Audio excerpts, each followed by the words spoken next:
오늘도 해피카페를 찾아주신 여러분 평안하실까요? 오늘은 드디어 크레이그 그로셜 목사님의 더 나은 선택 마지막 시간 에필로그를 시작해 보려고 해요. 목사님의 요점 정리이기도 하고 그로셜 목사님의 향기를 그대로 느껴보실 수 있는 에필로그라고 생각해서 한 자도 빼놓지 않고 그대로 읽어드리겠습니다. 그럼 시작해 볼게요. 새로운 시작. 당신은 어떤 사람으로 기억되길 원하는가?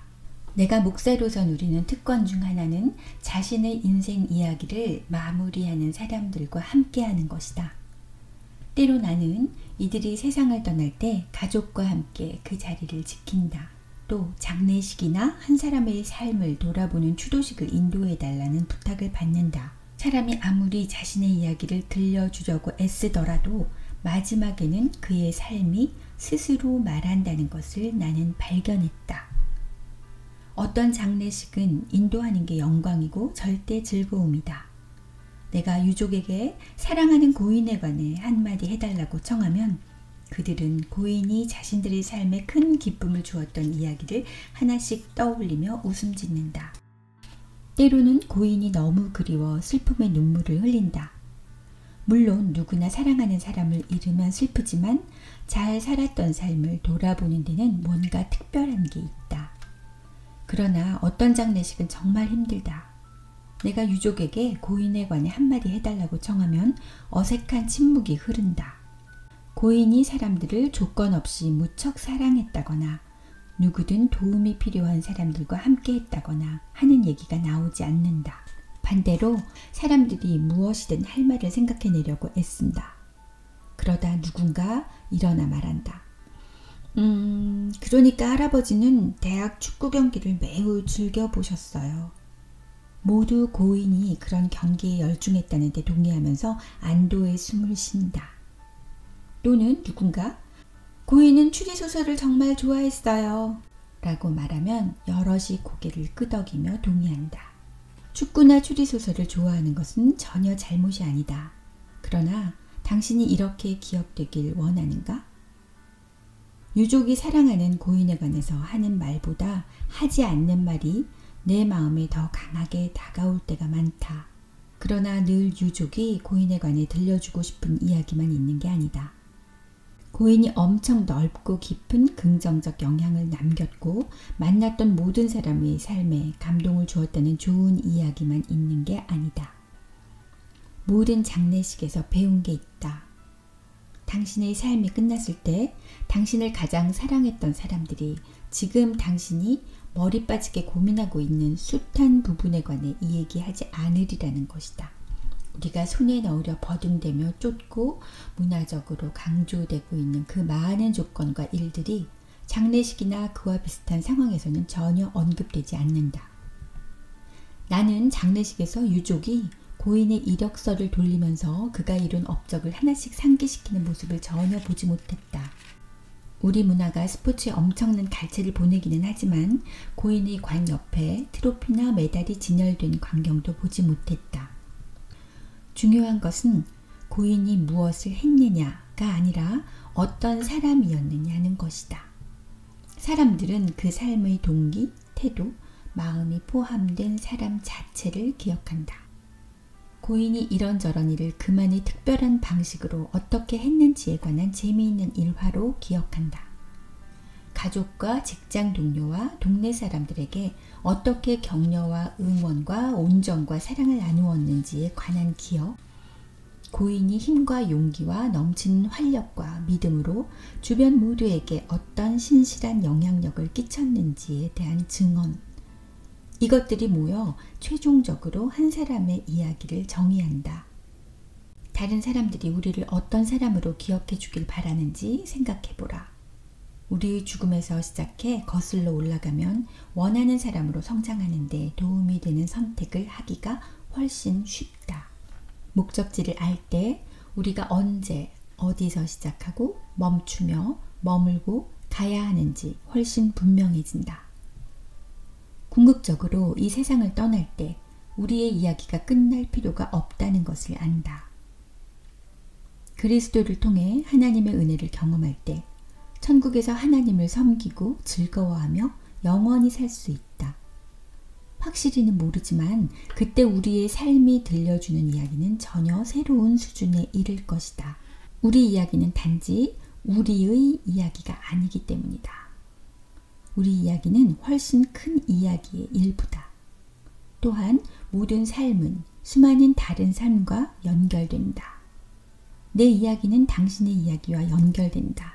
우리 모두의 삶은 인지하지 못한 채 무수한 다른 삶과 상상할 수 없는 방식으로 연결된다. 그러나 하나님께서는 큰 이야기, 창조 때부터 그분이 실행해 오신 웅대한 계획을 아신다. 그분은 어떻게 모든 장이 딱딱 맞아 떨어지는지, 어떻게 우리의 이야기가 둘도 없는 대서사시에서 하나로 연결되는지 아신다. 천국에서 누군가 당신의 삶이 자신에게 어떻게 영향을 미쳤는지 설명한다고 상상해보라. 당신의 이야기가 그들의 이야기를 어떻게 바꿔놓았는지 말이다. 누군가 천국에서 큰 잔치가 그 어디에도 비할 데 없이 말도 안 되게 즐거운 디너 파티가 열리는 상상을 한다고 했다. 잔치 중에 한 사람씩 자신의 이야기를 나눌 테고 우리는 그 모든 이야기가 최종적으로 어떻게 딱 맞아 들어가는지 보게 될 것이다. 누군가는 대학에서 파티에 가는 대신 공부하기로 했던 결정 덕에 자신의 평생 배우자를 소개해 줄 사람을 만났다. 배우자를 만났기에 새로운 생명을 낳는 창조를 했고 새로운 사역을 시작했으며 무수한 다른 삶에 복이 되는 교회를 시작했다. 누군가는 일터에서 속이길 거부해서 직장을 잃었으나 결국 사장의 양심을 깨웠고 그 덕분에 사장이 교회에 나가서 그리스도를 영접했다. 누군가는 자신의 결혼 생활에 머물기로 했고 이것이 자신의 한 친구에게 영향을 미쳐 그 친구로 하여금 남편을 용서하고 결혼 생활을 지키기 위해 분투하게 만들었다. 이런 이야기는 끝이 없다. 이야기들이 한데 만나 아름다운 신해와 계율과 지류를 형성하고 마침내 하나님의 구속이라는 웅장하고 강력한 강을 이룬다. 갈림길에 서서 이 궁극적 이야기에서 당신의 부분이 어떻게 읽히길 원하는가? 당신은 후회하며 살길 원치 않는다. 누구도 그렇게 살길 원치 않는다. 그러나 대부분은 후회하며 산다. 당신의 이야기가 향하는 곳이 마음에 들지 않을지 모른다. 그러나 그 이야기는 아직 끝나지 않았다. 이야기를 바꾸기에 아직 늦지 않았다. 우리는 모두 후회하는 결정을 했고 실수를 했으며 앞으로 어떻게 할지 걱정했다. 그러나 좋은 소식, 즉 내가 조금 전에 얘기했던 궁극적 대서사시의 본질은 새로운 삶, 새로운 시작이다. 다시 태어남이다. 부활이다. 은혜다. 하나님께서는 당신의 이야기가 행복하게 잘 살았답니다. 를 넘어서기를 원하신다. 그분은 당신이 영원히 충만하길 원하신다. 하나님께 엎드리면 당신의 이야기는 상상도 못한 더 의미 깊은 언어로 더 아름다운 주제로 쓰일 것이다. 이는 최근에 크리스 빌과 신디 빌 부부와 나눴던 긴 대화를 떠올리게 한다. 크리스는 15년쯤 전에 찬양 목사로 우리 교회에서 사역을 시작했다. 그런데 그가 찬양 사역을 시작한 지 6주 후 당회는 그에게 여자 문제가 여러 건 있다는 것을 알았다. 우리가 얼마나 충격을 받았을지는 상상이 갈 것이다. 특히 신디는 우리처럼 어쩔 줄 몰라 했다. 그의 부정이 드러난 후 교회에서 크리스와 나누었던 대화를 나는 결코 잊지 못한다. 내가 보일 수 있는 최대한의 사랑을 담아서 그가 지금 내리는 결정이 미래의 우리 가운데 그 누구도 알 수 없는 숱한 방식으로 영향을 미칠 것이라고 설명했다. 순간 크리스는 반대 방향으로 향하는 두 갈림길 앞에 서 있었다.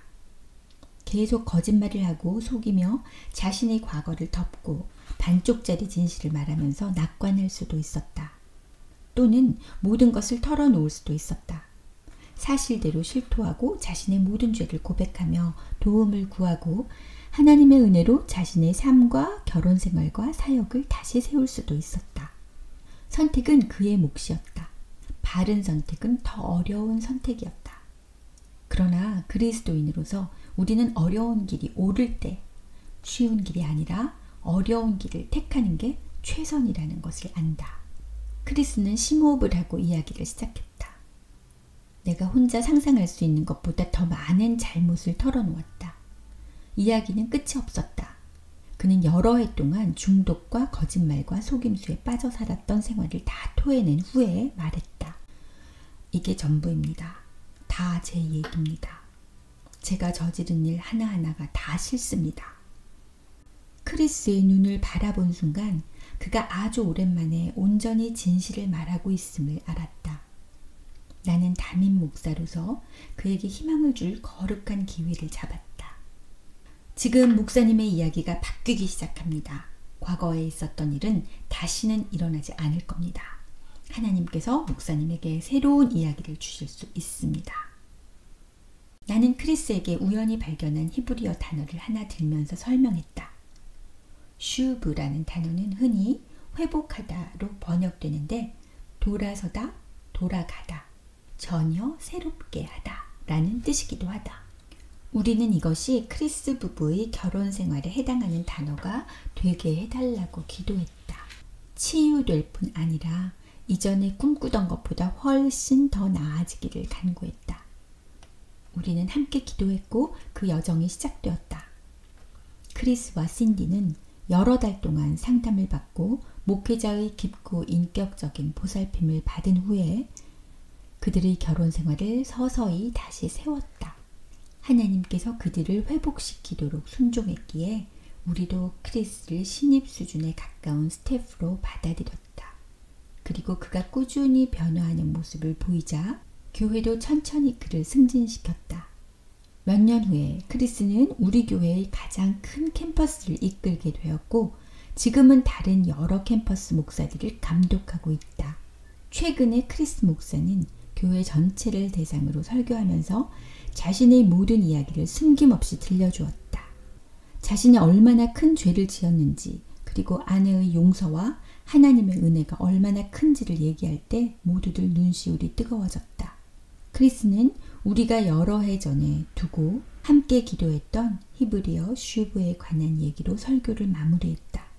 또한 한때 어둠으로 가득했던 자신의 이야기가 지금은 빛과 생명으로 가득한 것에 대해 하나님께 영광을 돌렸다. 하나님의 은혜와 가족의 용기 있는 결정으로 하나님께서 크리스 부부에게 전혀 새로운 이야기를 주셨다. 원수가 악하게 의도한 것을 하나님께서 선하게 사용하셨다. 당신도 이렇게 할 수 있다. 갈림길에 설 때 어려운 길이 옳은 길이라면 쉬운 길이 아니라 그 길을 선택하는 믿음과 용기를 가져라. 선택은 당신의 몫이다. 바로 지금이다. 당신을 향한 하나님의 방향으로 한 걸음 내디뎌라. 이것으로서 크레이그 그루셸 목사님의 더 나은 선택, 정말 좋은 책 한 권을 마쳤는데요. 한때 어둠으로 가득했던 자신의 스토리들이 우리가 어떤 길을 선택하느냐에 따라서 빛과 생명으로 가득한 스토리로 바뀔 수 있다는 것, 그리고 하나님께 영광을 돌릴 수 있는 스토리로 바꿔나갈 수 있다는 목사님의 말에 큰 감동을 받으면서 책장을 덮습니다. 그럼 다른 새로운 책으로 찾아올 다음 시간도 기대해 주시고 여러분도 하나님께로 향한 발걸음을 오늘도 힘차게 내딛어 보시기를 바라며 이만 줄이겠습니다. 안녕히 계세요.